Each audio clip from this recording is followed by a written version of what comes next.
Durant les années 80 et jusqu'à aujourd'hui, on a souvent salué notre leadership dans la lutte contre l'apartheid. Nous avons été le premier pays du Commonwealth à imposer des sanctions économiques contre l'Afrique du Sud. Nous avons fait pression sur d'autres États pour qu'ils nous emboîtent le pas. Nous avons aussi invité à plusieurs reprises des militants contre l'apartheid, dont Desmond Tutu, ici même à Montréal en 1986. Depuis plusieurs années, de nombreuses voix s'élèvent contre un autre régime d'apartheid, celui qui est actuellement en place en Israël-Palestine. B'Tselem, Amnesty International, Human Rights Watch, ainsi que plusieurs rapporteurs spéciaux de l'ONU ont documenté, ont présenté des rapports qui dénoncent le crime qu'est le régime d'apartheid en Israël-Palestine. On y fait état d'un régime de suprématie juive où les autorités, méthodiquement, dans presque tous les espaces de la vie, discriminent les Palestiniens. Contrôle sur la démographie, le pouvoir politique et la terre.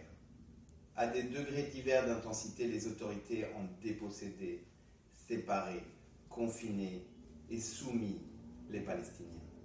Les autorités israéliennes facilitent le transfert de colons vers les territoires occupés palestiniens en leur donnant un droit de supériorité sur leurs droits civils, sur l'accès à la terre, à l'eau, sur leur droit de déménager, d'emménager, de construire ou de privilégier la venue de leurs proches.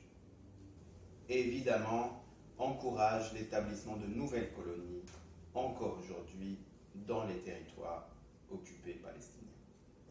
C'est une violation claire de la 4e Convention de Genève. Et c'est pourquoi le Canada ne reconnaît pas le contrôle permanent d'Israël sur les territoires occupés après 1967. Et ça comprend la bande de Gaza, la Cisjordanie, le Golan et Jérusalem-Est. Malheureusement, la situation, évidemment, ne s'est pas améliorée avec le dernier gouvernement de Netanyahou. Il est temps que le Québec prenne ses responsabilités pour ne pas se rendre complice du système d'apartheid en Israël-Palestine.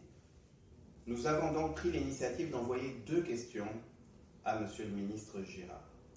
Une qui touche au vin. Il y a 18 vins produits vinicoles au Québec qui sont étiquetés faits en Israël ou produits d'Israël, alors qu'elles sont faits à partir de raisins qui est ou entièrement ou partiellement cultivés en territoire occupé.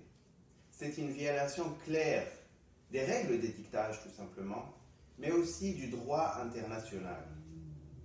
En acceptant cet étiquetage, nous normalisons la colonisation illégale des territoires palestiniens.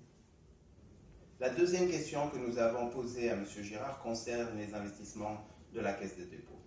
En effet, la CDPQ est liée financièrement à Policy Ltd, qui est une compagnie qui est l'architecte et l'administrateur de l'Académie de police en Israël.